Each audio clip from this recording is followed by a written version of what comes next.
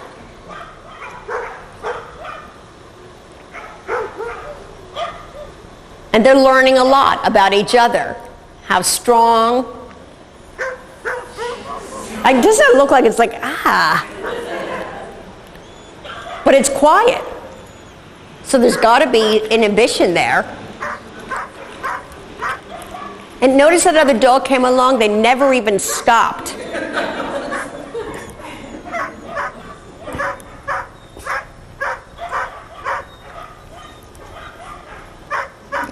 And how many people get two puppies from the same litter thinking they'll keep each other company? It's the worst thing to do.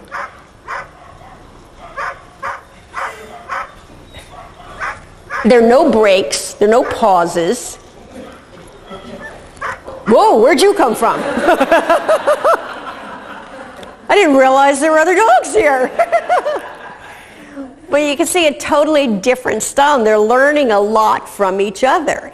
And the problem many times, and you'll see this when I talk about mounting this afternoon, this yellow lab, he was with his litter mate, it was Chocolate Lab, and he never learned good skills. He never learned how to interact with other dogs, because the only thing they did was this, all day long, because the owners thought it was cute.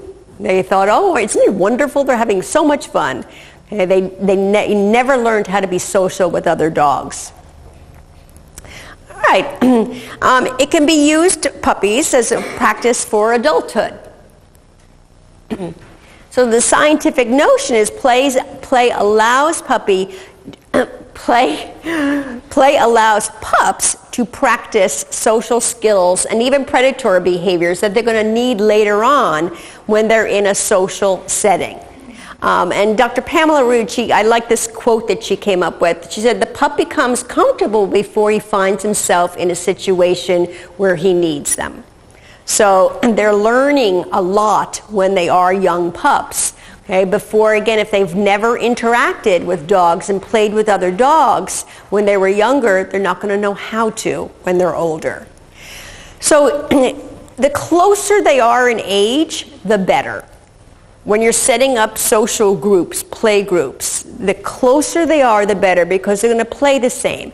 A 10-week-old is going to play different than a 12-week-old, and it's going to play different than a 16-week-old. So to put an 8-week-old with a 16-week-old, not good. Their play styles are entirely different. So this particular puppy class, what I like about it, A, it's quiet, and B, these puppies all have very similar, I have to remember that song now.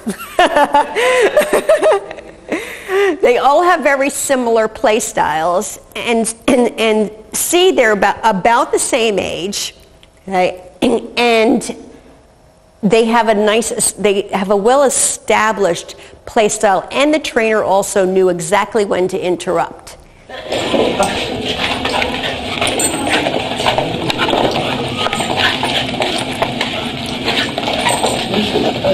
Oh, Susie's doing well. Now, grab your puppies by the collars and get a sit. Maybe sit. Yeah. Sit. Do good. So you can see they basically are all within 2 weeks of each other. Sit. Good girl. Sit. Good boy. Good boy. And they're going to earn their playtime back. Go play. Hey, go play. Go play.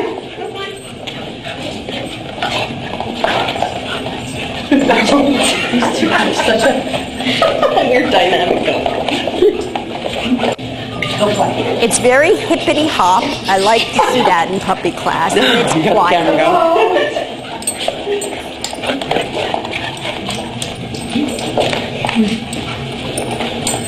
And when it's quiet, to me, that means it's not over the top. When it starts to get loud, somebody's going over the top.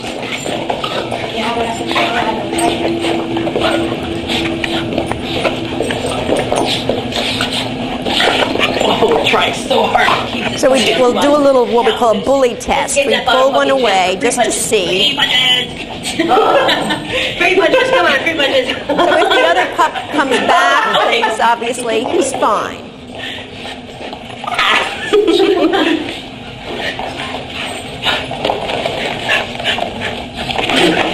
So yes, Warren is terribly bothered by that.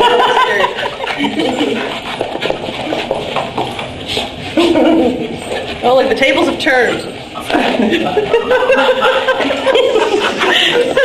Get him, Maury, get him. Listen to the noise now. Lily likes Susan. All right, now grab your puppy. Perfect timing on her part. You hear? Okay, it started, and you see the difference. Like all of a sudden, the golden starts showing a little more teeth. The golden's now getting pumped up. Okay, and she said, "Grab your puppies." Boom. We're not going to allow you to go over the top. Okay, you end when you're still down here. So she heard that vocalization right there, and she ended it. So perfect, good timing on her part, because that could have then erupted into something, a little scrap. Now you're breaking it up, and that's not what you want puppies to learn, obviously. Okay. Practice for adulthood. You're going to see courtship and mounting during play sessions long before, obviously, the dog is ever going to use it in real life.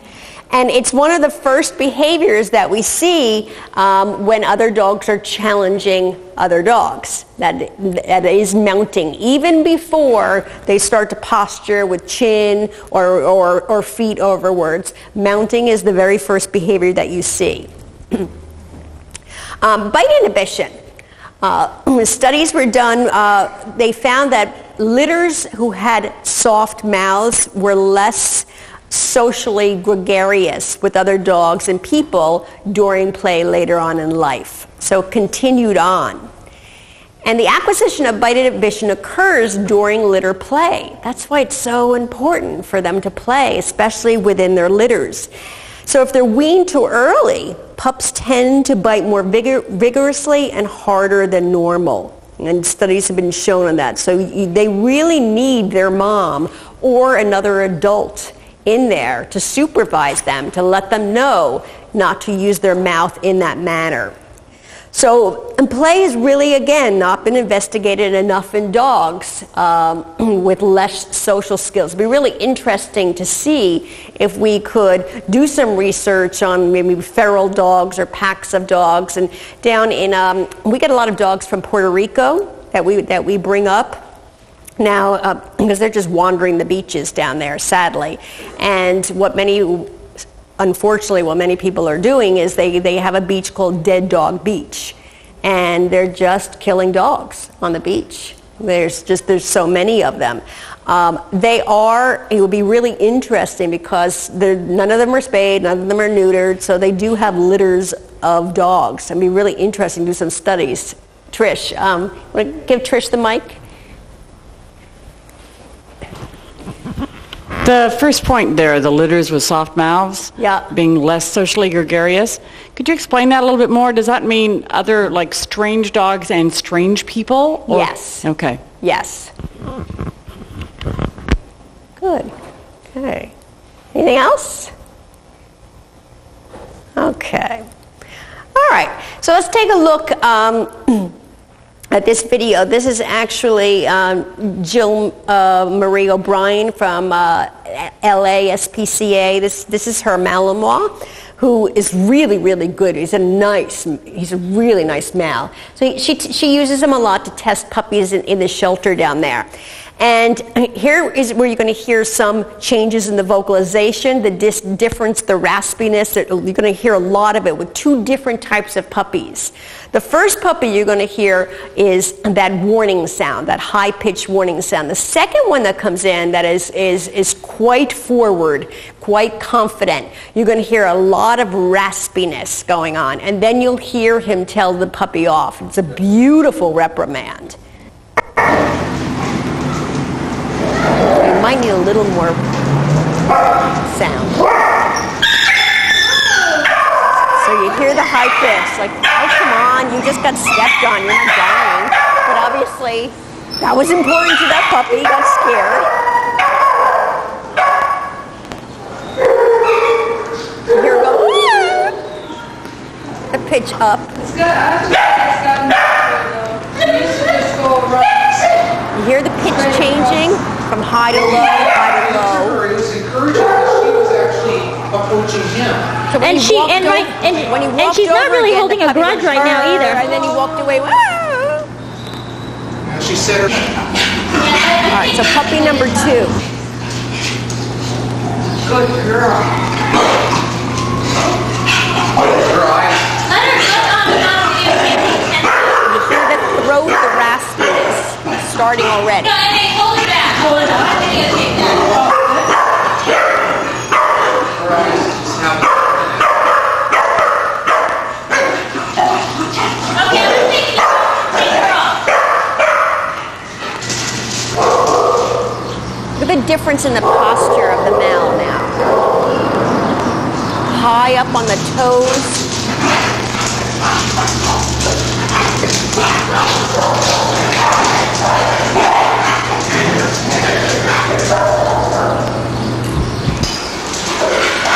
Arched over the puppy. Did you see the difference in here? She gave the puppy right off the bat. Let's listen to the sound now.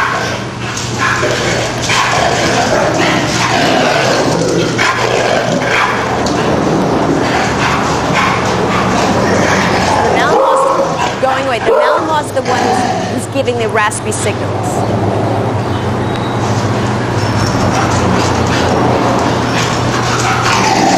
Just signaled, I had enough.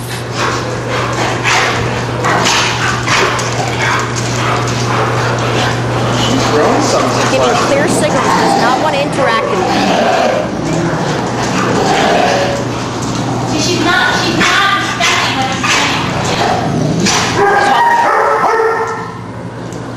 Beautiful, deep. That was interesting. So at that point, they're right back at it. So let's see if that had an effect. It only takes once to get her to stop for that second. That was really good, yeah. That one, short one. Puppy's not quite so much in his face anymore.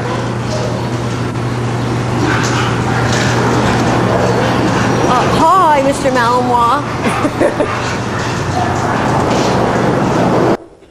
And that's what that puppy needs. Because can you imagine that puppy coming into a puppy class? Terrorizing probably the rest of the puppies.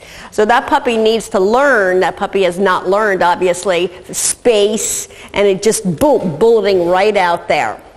So it needs an adult. And I love the way the Malinois told him off. It was quick, it was brief, it was to the point.